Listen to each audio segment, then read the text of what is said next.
Hey everybody, welcome to the channel, welcome back. We're taking you on a little adventure today. Went to Biltmore Estate down in Asheville, North Carolina. Yeah. So go ahead and come and join us. Yeah, it was really big. Sorry about that. Roland almost let me die right now. No, I didn't. Yes, because he's recording. On your backside. He's recording. Baby. That's it, folks.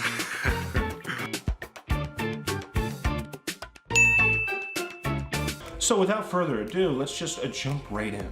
All right, so the drive up there was pretty impressive. It wouldn't was. you say? It was. What impressed me the most was it really seemed like this town was built up around Right. Biltmore. So when we got off the freeway and we started driving up, everything was about Biltmore. Yeah, and it was. The drive to the actual parking area was extremely long. Right. And then the walk from the parking area was extremely Yeah, the walk was extremely long, but like the drive, it was just beautiful. It was beautiful. So And there was beautiful. fog everywhere. It was really awesome. Yeah, it was. It was kind of like being in one of those fairy tales, you know, when you're a little kid and you read about these fairy tales Yeah. and it's foggy and you're in the forest or in the trees. Yeah. It's very, very cool. Now, when we walked kind of through the little gated area and it all opened up, that's where the magic started happening. That's the aha moment. It definitely is. Yeah. So you'll see it, like if you go, you'll see it from a really far distance. It's super impressive even from that distance. Because you kind of walk around the corner and then it just is there. It's just there. beautiful. And I think that they obviously did that very intentionally, Right. to give you this magnificent view of this It's like beautiful vantage home. point. Yeah. Of how huge it was. So as you start walking up on it, of course, you know, it's just going to start getting more massive and massive. And then you start seeing the little details on the place. Yeah, just how massive the house is. And the other thing that struck me too is just how many people were there. Yeah. We were one of the first tickets, because you have to purchase entrance tickets. Yeah. And we were part of the very first group to go through, and there was just so many people. So many people. It was pretty impressive, even the amount of people. Right. They had little shuttles dropping everybody off. I kind of wish that they didn't do that to the front of the house, because getting the pictures, you have shuttles in the pictures. In the pictures, yeah. But the house is so huge that it kind of, you forget about the shuttles. And Right.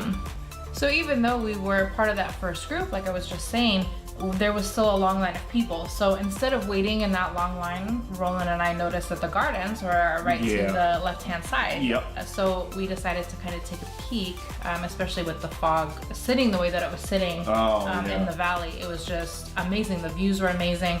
And obviously, I wanted to avoid all of the people getting to the gardens. Definitely. So I kind of wanted to see what it looked like before everybody else made it out there, while they were still distracted with the house. Oh yeah. And the gardens and the view from that location is just like everything else is incredible. You know, really impressed with the outside of the estate. Right. Very, very impressed. I can absolutely see why Vanderbilt chose this location to build this estate, because the surrounding area is just insanely gorgeous. It's beautiful. It's beautiful. When you add all the morning fog and stuff in, Right. it's really amazing. Right. I mean, look at that. That's just that's gorgeous. incredible. That is gorgeous. But as the day goes on, you know, gorgeous. So we finally getting into. Well, I guess finally deciding to jump into that line. Yeah. You know, you have to go through a couple of security checkpoints, which, as inconvenient as it is, unfortunately, that's the world we live in. And since there are so many priceless pieces of art, and it's just the home itself, you know, they have to be proactive. They have to do that. Which it is what it is, and like I said, it's more being sad that that's the world we live in now. But I give Biltmore kudos for ensuring that their guests, you know, are safe. Absolutely, absolutely. Yeah. So when you enter Biltmore, the grand room, the grandness Right. of it. What you are met with. what you are met with is impressive. We will both admit that is very impressive. It's beautiful. You know, you've got the dome-shaped roof. It's an atrium. It's like the atrium with the glass on the ceiling. I mean, it is very very impressive. Right, that and whole you have entrance all area. of the flowers and the greenery and the natural light that's coming in, and it's just gorgeous. It's a very wow moment when you first walk in. Right. So the tour within Biltmore Estate is kind of guided, wouldn't you say? You have a path, it's roped and stuff. So it's a little frustrating because people think that they need to kind of stand in line, so to speak. Right. And you really don't. I mean, I guess there's pros and cons to it because you avoid having just massive groups of people kind of forwarding areas. Right. But the rooms and how they have them laid out is so large that you really have a good vantage point from almost any spot. So there are kind of funnels in certain places where you really do have to kind of walk one behind the other, but it is a little frustrating because people just want to be in the way sometimes. Yeah, a lot. And I get it. For a lot of people, this is a once in a lifetime opportunity to see, the Gilded Age and its grandeur. And its grandness. Right. You know, I mean, this is one of few ginormous homes that you can actually go that into. you can explore. So. Absolutely. You know, one of the cool things that they did have was kind of an audio tour, and you can either purchase it there or you can purchase it ahead of time. But what it is basically just that. It's kind of a little production that they put together through this audio, but it explains as you're going through in each room, and it kind of points out details in each room that most people, unless you're an art historian, most people people would miss or not know, and that aspect is really cool. And they also had that when we went up to Newport and the homes up in Newport, and I thought that was really cool as well. And there's numbers. It's marked. Each room is marked so that you can push the buttons on this little handheld device that you have. So it's in case you kind of go off the path, you can put whatever numbers in, and they're not talking about the breakfast room and you're in the tapestry room. Right. And in these little vignettes that they're discussing, they're saying it as though they are in that era. That era, right. So it's really cool because you're actually listening to, Mr. and Mrs. Vanderbilt. Right. Or the actors playing Mr. and Mrs. Vanderbilt. Discussing, supper plans or, guests that are coming over. So that's a really cool little thing that they do. Yeah. So one of the things that I really enjoyed about the ground floor, the bottom floor that we were exploring, or that you first walk into, is the amount of lighting that's there. There are a lot of windows that are shaded, and I'm assuming that they do that in order to maintain the artwork and the different things that they have in there to ensure that they don't get damaged by the sun. So one of the awesome rooms that we were walking through was the tapestry room, and I am a big art history buff, and I really enjoyed seeing these beautiful tapestries are hundreds of years old that are hanging on the walls, and the detail in all of the tables and the sideboards and the different furniture that they have there. I noticed that I was standing in that room a lot longer than most people were. Yeah, she was. Most people because I had moved on already. Most people, I mean, it looks like, you have rugs hanging on the wall. That's what it looks like to most people. So, I really was just kind of standing there in awe in that room for quite a bit. And when I looked up, Roland had moved on. Yeah, I had moved on. I had moved on to the library. So, like the library, there's somewhat like 10,000 volumes. Right. Mr. Vanderbilt had collected all of these books because he enjoyed reading, and he wanted his guests to also have something to read and to research. Yeah, absolutely. And this is one of the grander rooms in my opinion. I agree. Right. The detail. With the detail and in the the shelves that are built in, of course, It's and beautiful. The craftsmanship. the craftsmanship and the ceiling and whatnot. It was just, it's incredible what amount of detail came from this era in time. Right. So you have to really think about how much time he would spend in that room in order, because of course you want to surround yourself with the best things in the rooms that you spend the most time in. So it's very easy to assume, if you knew nothing about the Vanderbilts or Mr. Vanderbilt, that this was probably his favorite room. Probably. Just based off of the detail and the details. You know, he had his own stairway and walkway in the library to get to all the books. Yeah, it's crazy. It was crazy. So then we head up to the second floor, and there is this just amazingly beautiful wrought iron, multi-tiered chandelier that kind of descends down, and just, you know, beautiful. Beautiful. I love wrought iron, and I love ironwork, and it's. She really does. I was standing on the staircase for a while. She was. I was really surprised they didn't ask me to move. I had moved on. I'm sorry. It's okay. It's okay. But so we went up to the second floor, and this is kind of where it just really got. It got bland. It got kind of generic. Right? It did. The furnishings were amazing and beautiful, but the details in the room itself, just 4 walls and a ceiling. I was just kind of taken back, like, okay, I'm not really that impressed by this at all. Because we had gone, we had gone from the first floor, the library, and these beautiful places, and all this detail work, and the ceiling paintings, and then paintings and stuff, and then this is just 4 walls and a ceiling. Yes. Painted white. Again. Like, how do you go from that to that? The decor was beautiful. The furniture. The detail work, the craftsmanship on the furniture was amazing. Yeah. But there was no cherry on the top, especially for something that we were really expecting. Grandiosity, is that even a word? I don't think that's a word. Well, they know what you mean. Right. All right. Well, from this point, that little path led you to Mr. Vanderbilt's room. Which was beautiful. It was beautiful. Dark.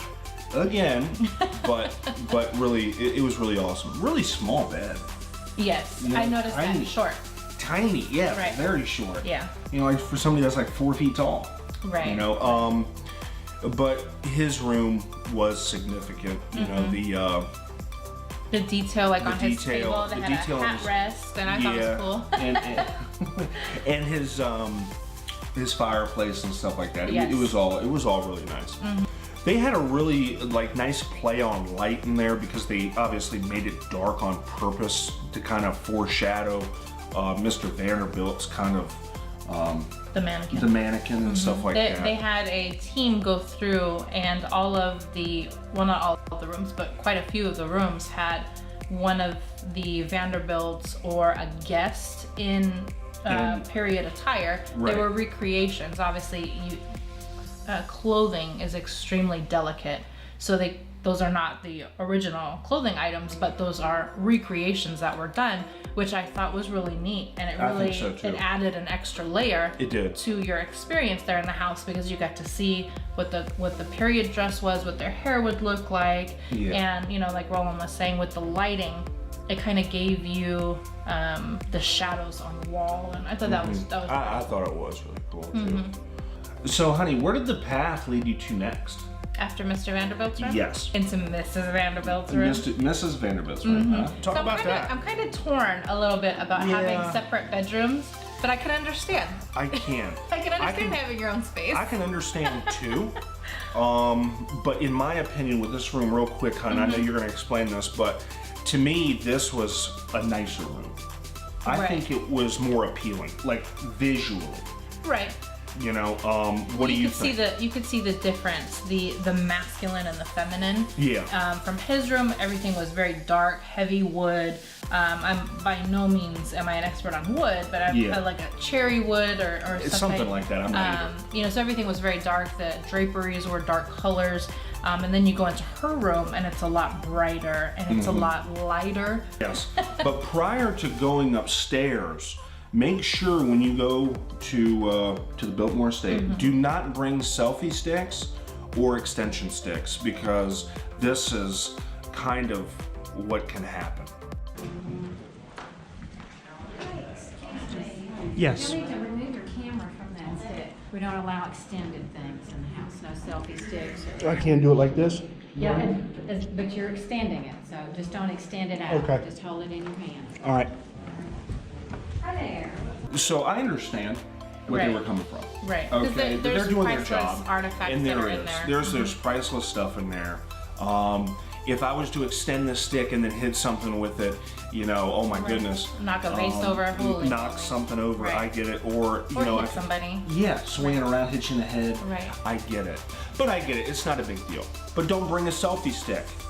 So there are several different hallways that they lead you down, and different staircases and rooms that you go through, and there's a lot of rooms. It just kind of gets overwhelming, and It then gets everything is overwhelming dark and then repetitive, and it's right. very dark. Yes. These are, what would you say these rooms are down here? Are they servant quarters? Or are they Yes. just? So yeah, you go okay. down into the basement, and I thought it was very beautiful with the stone, because you actually see the It stones. definitely is. And those are stones that were quarried there on the site Yeah. in that area. So I thought that was a really I thought it was elegant too. touch to the history of the actual area as well. But you know, it shows you where the servants, their walk, and where they kind of lived. Yeah. You know, I'm sure there was probably another set of stairs or another area that we were not coming through that kind of led us to, you know, the pool. Yeah. Yeah, it led us to the pool. The pool was cool. I mean, come on, indoor pool And in that that time, incredible. With a vaulted ceiling. Vaulted ceiling, Right. incredible. With underwater lighting. Yeah, underwater lighting. It's crazy. As we were walking through and we left the gymnasium, we left all of those other little things that Mr. Vanderbilt had added, they guide you through the kitchen, Yeah. which was not as big as I thought it would be. No, For as not at much all. entertaining as they do, No, I I know. really figured that the kitchen would be bigger. But one of the things that I noticed, and someone else that happened to be in that same room noticed, was the smell. It still smelled like It smelled like food. Yeah, it smelled like food. which It was crazy. really, really crazy. But it did And smell like food. It did. So it was almost like, are they piping the smell in, or Yeah. is it just, you know, 100 years of cooking has left those smells there in that room? I thought that was really interesting. Very, very interesting. I almost forgot about that. Yeah. Yeah. Yeah, and then from there it kind of opens up into the banquet hall, which is, I mean, it is extremely impressive. I think it might be one of the probably most impressive rooms in the place. Oh, absolutely. Yeah. Without a doubt. Go ahead, honey. Yeah. So when you walk in, obviously you're just met with these beautiful vaulted ceilings with these Huge. tapestries, Just and massive. just the view and the natural light that's in there is just amazing. Absolutely. And one of the things that I thought was really cool was the organ, the the pipe organ, yeah. It's incredible. And it's huge. Yes. Like the magnitude of everything in a place this size is just impressive. Right. For me, being from San Diego, we have a huge pipe organ in Balboa Park. So to me, that was really cool to see something that I'm used to seeing from a little girl Right. in a home, though. Yeah. You know, that was because the pipe organ in Balboa Park is outdoors. It's huge and it's outdoors. So Yeah. to see one in a home in their dining hall or their banquet hall was just like, wow. Yeah. That was a wow moment for Yeah, me. it definitely was. And it seems almost as though the ground floor had so much detail, so much It did. intricacy. They really did a great job at recreating what a dinner party would have been Would like. have looked like. Yeah. Right. So after you leave there, you walk under the coat. You know, it looks like an set of armor with the swords. Yeah, you do. Yep. And that's pretty much the end of the tour. There are a couple more rooms that you walk past. There's a billiards room. It's like the men's area, the Like the billiards man room. Men's Yeah. room, a men's sitting room, their gun room.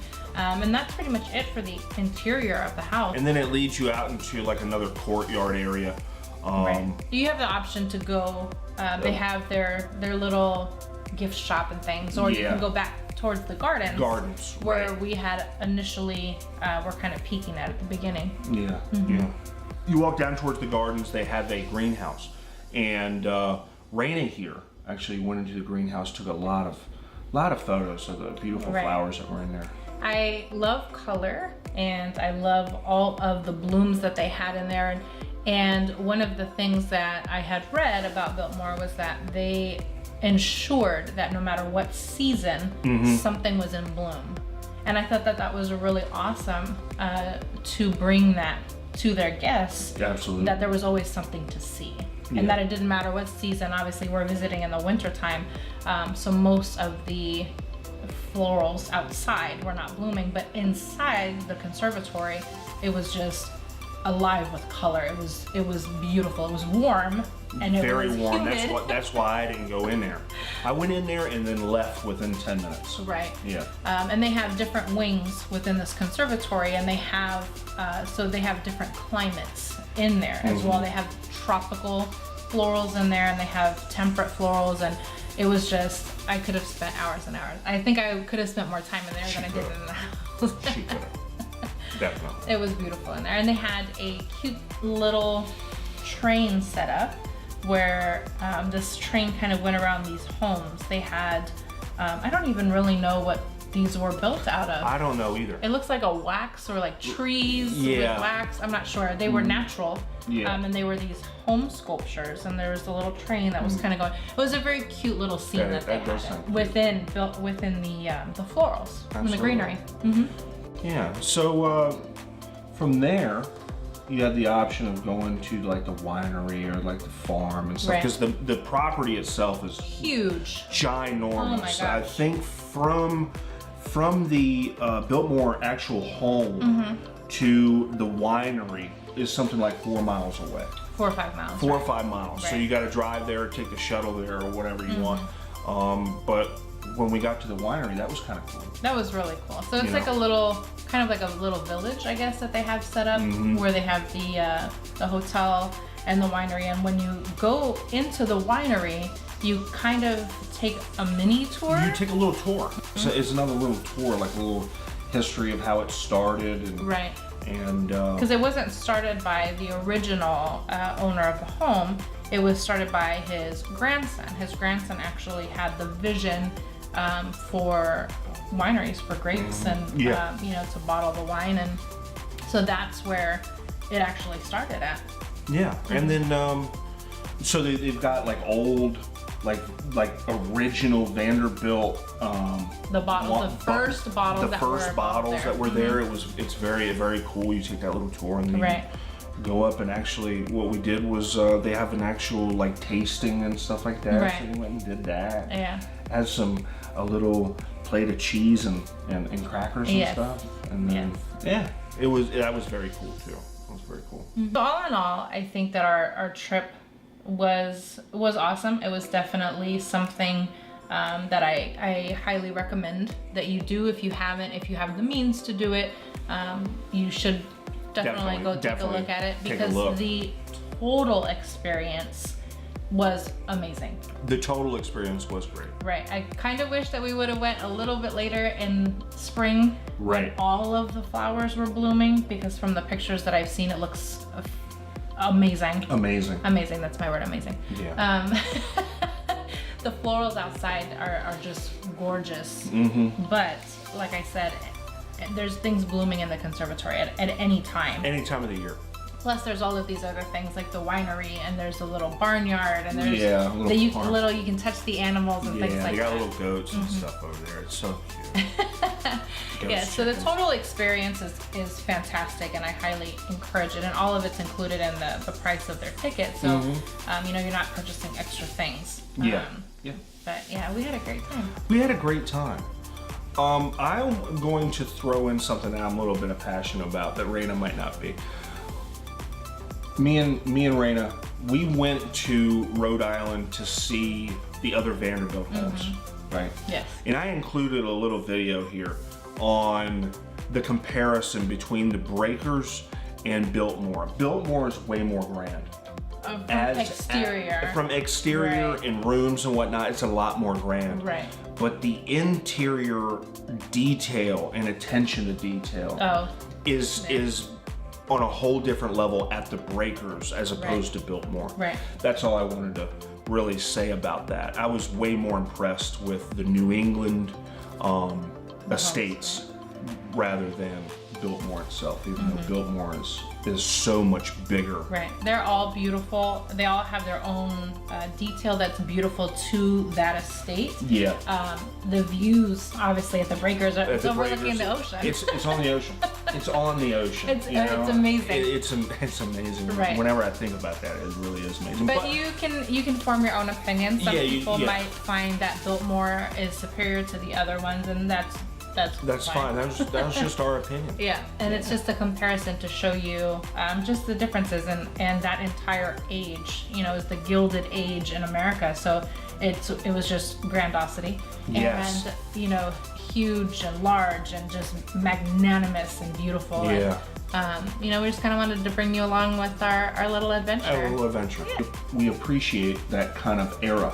Oh, you know? absolutely. And I don't think there will ever be a time when somebody's going to build a 50,000 square foot home ever again.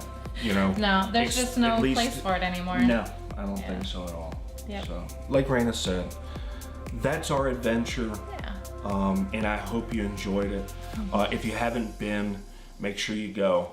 And It's history. yeah, it's a part of history. So. You know, so subscribe to the channel, leave us some comments, leave us some feedback, and I hope you enjoyed it. Yeah, absolutely. We definitely appreciate you coming along on our journey. Make Yeah. sure you leave your comments below Yeah, and subscribe to the channel, guys. yeah.